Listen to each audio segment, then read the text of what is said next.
টাকা ছিল, 17,000 কোটি টাকা ছিল, এটা 10,000 কোটি টাকা বাড়ানো হয়েছে। অবশ্যই এটা গুরুত্বপূর্ণ কাজ, কিন্তু নির্বাচন পরিচালনার মতো গুরুত্বপূর্ণ আর কি হতে পারে, যেখানে আমরা 200 কোটি টাকা বা ইভেন যদি 2000 কোটি টাকাও লাগে, এটার জন্য নির্বাচন কমিশন কর্তৃক এটাকে বহু ব্যয় সাপেক্ষ এবং করা সম্ভব নয়। এই ধরনের যে সমস্ত খোঁড়া যুক্তি দেওয়া হয়েছে, আমরা এটা নিন্দা জানাই।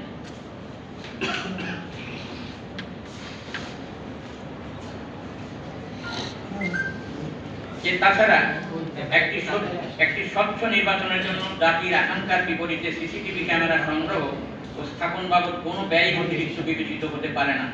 নির্বাচনের পরে এই সিসিটিভি ক্যামেরাগুলো নির্বাচন কেন্দ্র হিসেবে ব্যবহৃত স্কুল সমূহে ব্যবহার করা যাবে এবং অন্যান্য স্থানীয় নির্বাচন সহ জাতীয় নির্বাচনেও পুনরায় ব্যবহার করার সুযোগ রয়েছে। তথ্য নিরাপত্তার জন্য প্রয়োজনে বাংলাদেশ কম্পিউটার কাউন্সিলের কারিগরি সহায়তা, কারিগরি যোগ্যতা কাজে লাগানো যেতে পারে। আমরা খোঁজ নিয়েছি, আইসিটি মিনিস্ট্রির সাথে আমরা কথা বলে, ডিভিশনের সাথে কথা বলেছি। তাদেরকে যদি অ্যাপ্রোচ করা হয়, আমরা আশা করি যে তারা এই সহযোগিতা প্রদান করবেন। নির্বাচন কমিশন এখানে অনীহা প্রকাশ করছে কিনা, সেটাই হচ্ছে আমাদের প্রশ্ন। প্রিয় বন্ধুগণ, দ্বিতীয় যে গুরুত্বপূর্ণ বিষয় সেটা হলো প্রতি কেন্দ্রে আইন শৃঙ্খলা বাহিনীর অন্তত 2 জন সদস্যের শরীরে বডি অন ক্যামেরা সংযোজন। নির্বাচনে দায়িত্বরত আইন শৃঙ্খলা বাহিনীর সদস্যদের, বিশেষ করে পুলিশের কার্যক্রম নিবিড় তত্ত্বাবধানের নিমিত্ত প্রতি কেন্দ্রে অন্তত 2 জন দায়িত্বপ্রাপ্ত কর্মকর্তার শরীরে বডি অন ক্যামেরা স্থাপন নিশ্চিত করা প্রয়োজন।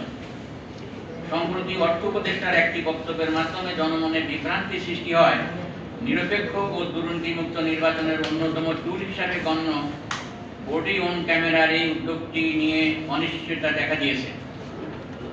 তাই বডি অন ক্যামেরা ও আমি পূর্বে যা বলেছি সিসিটিভি ক্যামেরা সংযোজনে নির্বাচন কমিশন দ্রুত ইতিবাচক পদক্ষেপ গ্রহণ করবে বলে আমরা আশা করি।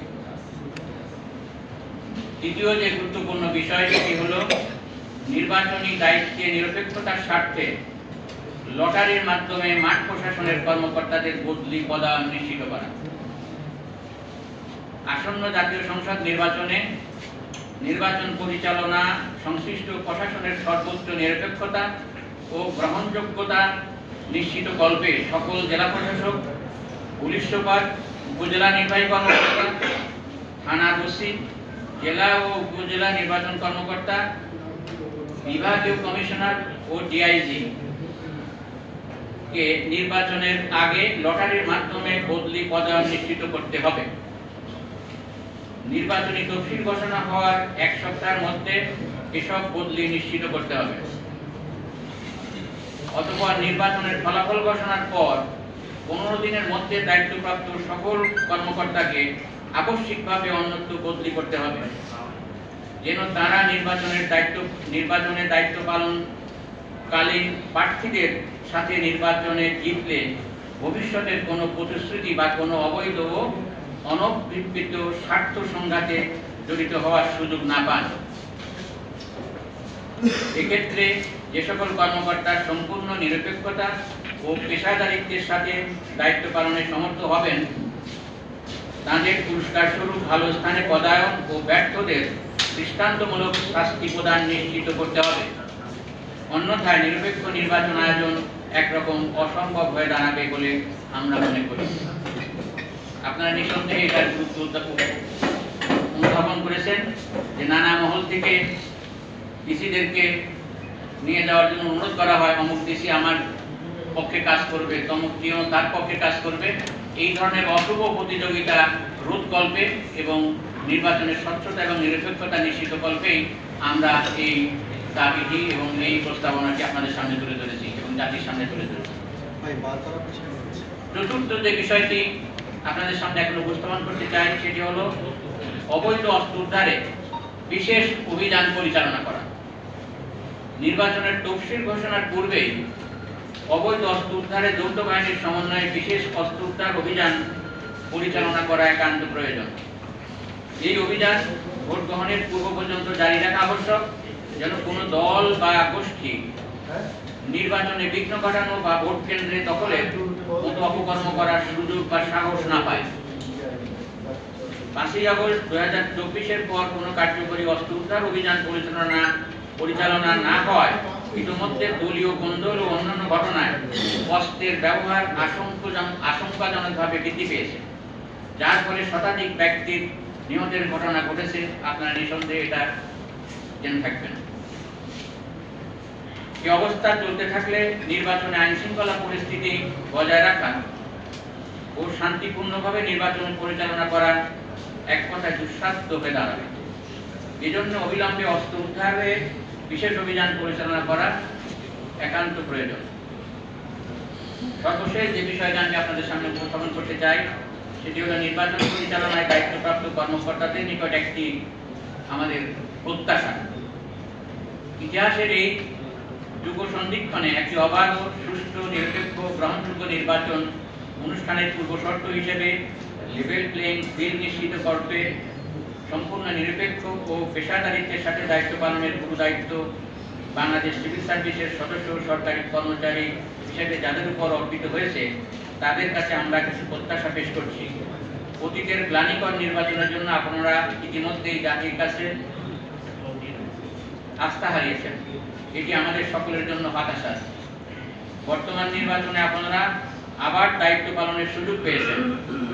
আশা করি জাতীয় স্বার্থ, আকাঙ্ক্ষা ও প্রত্যাশা বিবেচনা নিয়ে সর্বোচ্চ সততা, নিরপেক্ষতা ও দায়িত্বশীলতার সাথে নির্বাচনী দায়িত্ব পালন করবেন। এ দায়িত্বকে জাতীয় আমানত হিসেবে বিবেচনা করবেন।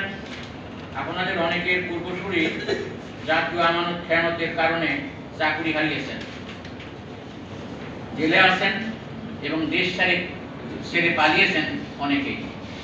আশা করি আপনারা এইসব দুর্ভাগ্যজনক পরিস্থিতির মুখোমুখি হতে চাইবেন না।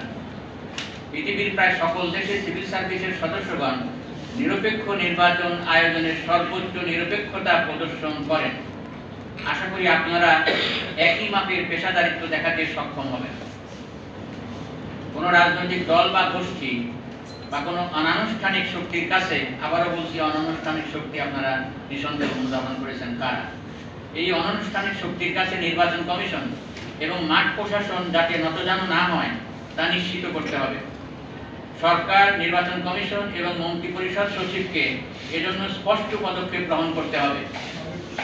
বিভিন্ন প্রকারের আইন শৃঙ্খলা বাহিনী যাতে স্পষ্টভাবে রিটার্নিং অফিসারের নিয়ন্ত্রণে থাকে, নির্বাচন কমিশনকে তা নিশ্চিত করতে হবে। পাওয়ার সেন্টার যেন মাল্টিপুল না হয়, যাকে যে দায়িত্ব দেওয়া হয়েছে তিনি যেন সেই দায়িত্ব পালন করতে পারে। আইন শৃঙ্খলা বাহিনী নির্বাচনী পরিবেশ রক্ষা ছাড়া যাতে অন্যায়ভাবে জনমত প্রভাবিত করার চেষ্টা না করে সেজন্য প্রয়োজনীয় নির্দেশনা পাবলিকলি নির্বাচন কমিশনকে দিতে হবে। এই নির্দেশনা এমনি দিলে হবে না, নির্বাচন কমিশনকে বলতে হবে নির্বাচনের আইন শৃঙ্খলা কাজে যারা জড়িত তারা যেন জনমত প্রভাবিত করার জন্য অশুভ কোনো পায়তারা না করে, ভোটের আগের দিন রাতে কাউকে টেলিফোন করে অনেক পরামর্শ প্রদান করতে যেন তারা বিরত থাকে। আমরা অতীতে লক্ষ্য করেছি তারা এরকম করেছেন। প্রিয় সাংবাদিক বন্ধুগণ, নির্বাচন পরিচালনা সংক্রান্ত বাস্তব অভিজ্ঞতার আলোকে সুষ্ঠু ও নিরপেক্ষ জাতীয় নির্বাচন অনুষ্ঠানে আমরা কিছু স্পষ্ট পরামর্শ আপনাদের মাধ্যমে নির্বাচন কমিশন, সরকার এবং জাতির নিকট উপস্থাপন করলাম। আমাদের এই পরামর্শ বা দাবি জাতীয় জনমতের প্রতিফলন বলে আমরা মনে করি। ঠিক আমরা আশা করব আমাদের এসব দাবি বা পরামর্শ সরকার এবং নির্বাচন কমিশন গুরুত্বের সাথে বিবেচনা করবে। প্রিয় বন্ধুগণ, সাংবাদিকতা পেশার কারণে আপনারা জাতীয় জনমত গঠনে গুরুত্বপূর্ণ ভূমিকা পালন করে থাকেন। আমরা আশা করব আমাদের এই ন্যায্য দাবিগুলো আপনারা গুরুত্বের সাথে জনগণের নিকট উপস্থাপনে সহায়তা করবেন। আপনাদের প্রতি কৃতজ্ঞতা জানিয়ে আমাদের বক্তব্য এখানে শেষ করছি। আল্লাহ হাফেজ। আমাদের নেতৃবৃন্দ এখানে আছেন যারা আপনাদের প্রশ্নের উত্তর দেবেন। মহান আল্লাহ আমাদের সহায় হন। ধৈর্য ধরে আমাদের বক্তব্য শ্রবণ করার জন্য সম্মানিত সাংবাদিক বন্ধুদেরকে আবারও আন্তরিক কৃতজ্ঞতা ও ধন্যবাদ জ্ঞাপন করে আমাদের বক্তব্য এখানে শেষ করছি। আসসালামু আলাইকুম ওয়া রাহমাতুল্লাহি ওয়া বারাকাতুহু। অ্যাডভাইজারি কমিটি আয়োজন করেছে জাতীয় প্রেস ক্লাব এবং অবাধ, নিরপেক্ষ ও সুষ্ঠু জাতীয় নির্বাচন নিশ্চিত করণীয় শীর্ষক আলোচনা।